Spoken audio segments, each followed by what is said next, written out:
Welcome back. So today I'm going to read the story titled, I Am Rosa Parks. So let's go ahead and get started.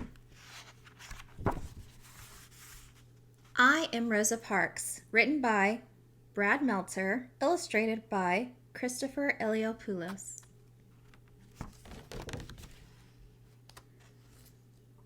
I am Rosa Parks.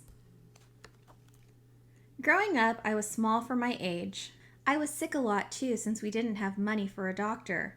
But that didn't mean I was weak. Most kids, Rosa's younger brother, Rosa.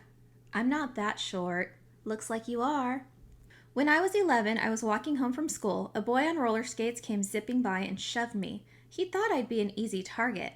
To his surprise, I turned around and pushed him back. I knew fighting was wrong, but I didn't want him picking on me again. Uh-oh, this is going to be bad. Did you just push my son? His mother saw what happened. She was mad that I'd pushed him. But you know what made her even madder? I was black and her son was white. She immediately started yelling, I'll have you put in jail. You'll never get out again. No question, it was scary, but my mother and grandmother taught me to respect myself and to even expect respect from others. So instead of backing down, I stood my ground. And calmly, but firmly, I explained. Your son was the one who pushed me. I didn't bother him at all. I wasn't just standing up to that mom or even the boy on roller skates. I was standing up for myself. After that, the boy and his mom never bothered me again. Still, it's hard to change things. Sometimes it can take a long time. Back then, if you were black, you were treated unfairly just because of the color of your skin. You weren't allowed to live in the same neighborhood as a white person, eat in the same restaurant, ride the same elevator, or use the same bathroom. You couldn't even drink from the same water fountain. One was marked for whites and the other for colored. When I was little, I used to wonder if white water tasted different from colored water. I even wondered if colored water came in lots of colors. But it didn't. The only difference was I had to walk outside or even down the block to get mine. Of course, it wasn't just about water fountains. This was my school, a small old wooden building with one room and one teacher, for all of us. Everyone from the 5-year-olds to the 6th graders were stuffed in that one room. There were no windows, desks, and barely any books. Since most kids had to work on a farm to earn money, we only went to school 5 months during the year. Less school, hooray! Don't say hooray, that's bad. We also brought our books home every night. Why?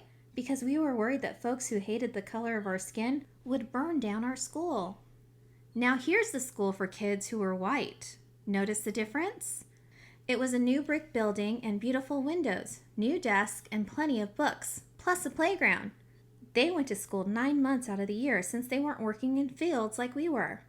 Now can we say hooray? No, there's no hooray about this. Also, if you were black, you had to walk to school. If you were white, you got to take the bus. The worst part was when I'd walk home with my brother, the kids on the bus would throw trash at us. It made me feel horrible, but there were no civil rights back then. The only solution was to move off the road. And really, what kind of solution is that? As I got older, things didn't change much. There's no room in here, lady. One winter, I was waiting for the local city bus. If you were black, you had to ride in the back. If you were white, you rode up front. On that day, the back of the bus was packed. But there were plenty of seats in the front. I was just trying to find a place to sit. But as I entered through the front door of the bus, what do you think you're doing? You need to get off and use the back door. Only whites can come in the front. But I'm already in. I tried to explain that there was no room to get in through the back.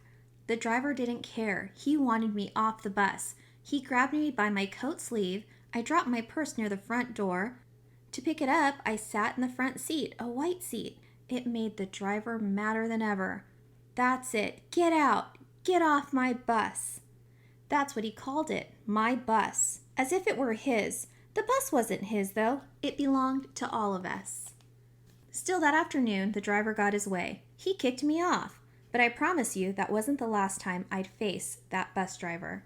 See you soon. Yes, you will. From there, in addition to working as a seamstress, I started working to change things. At the NAACP, we fought for fairer laws to make sure that people's stories were heard.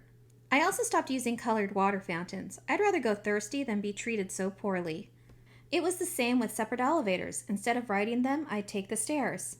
But as for real change, even I didn't know what was coming. It was the end of a busy Thursday. I was 42 years old and on the bus going home. This time I was sitting in the first row of seats that were allowed for Black people. There was one man next to me and two women across from me.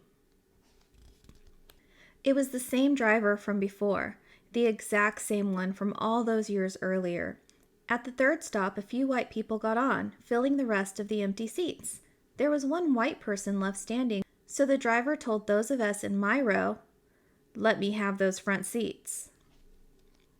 At first, none of us moved, but when he asked again, "Y'all better make it light on yourselves and let me have those seats." The other three people got up. I stayed right where I was. Sliding over to the window, I thought about what he was demanding. He wanted to take my seat away. He wanted to give it to that man, and why? Because I was Black and the man was white. I knew what the rules said, but I also knew in my heart that's not how you treat people. Without a doubt, the driver was mad, but I never lost my cool, never raised my voice. "Are you going to get up?" No. People say that the reason I refused to give up my seat was because I was tired, and I was. But it wasn't the kind of tired that came from aching feet. The only tired I was tired of giving in. "Well, I'm going to have you arrested. You may go on and do so." Before me, there were other brave women who had refused to give up their seats. Still on that day, for violating the rules of Montgomery, Alabama, I got arrested. But by standing up for myself, I ignited a movement. From there, the Montgomery bus boycott began. For 381 days, that's well over a year, all Blacks in the city and even a few whites refused to ride the public buses. But if you don't use the buses, we'll go out of business. Then maybe you should think about changing your rules. Finally, the rules were changed. Public buses were no longer allowed to separate people based on the color of their skin. That was only the beginning. Eventually, we were allowed to drink from the same water fountains, ride the same elevators, and yes, go to the same schools. In the Declaration of Independence, Thomas Jefferson wrote that we were all created equal. Finally, the nation was starting to act like it. Now can we say hooray? Soon, we're close.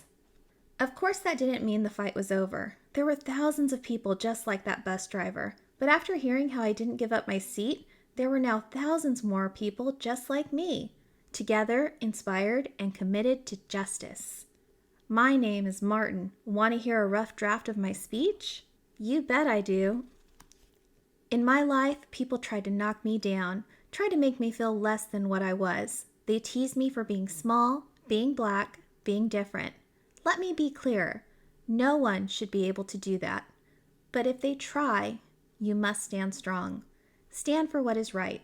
Stand up for yourself, even if it means sitting down. When you do, others will follow. What's the medal? It's the Congressional Gold Medal, one of the government's highest honors. George Washington got one too. Cool. Now can I say hooray? Go for it. Hooray! I am Rosa Parks. I am not a politician or a president or an actor or a famous business owner. I'm just an ordinary person, but I'm also proof that there's no such thing as an ordinary person. I hope you'll always stand up for yourselves, and I hope you'll remember that we're all in this together. And there is Rosa Parks' timeline. So she was born in February of 1913, and she did pass away in October of 2005, but a lot of things happened in between.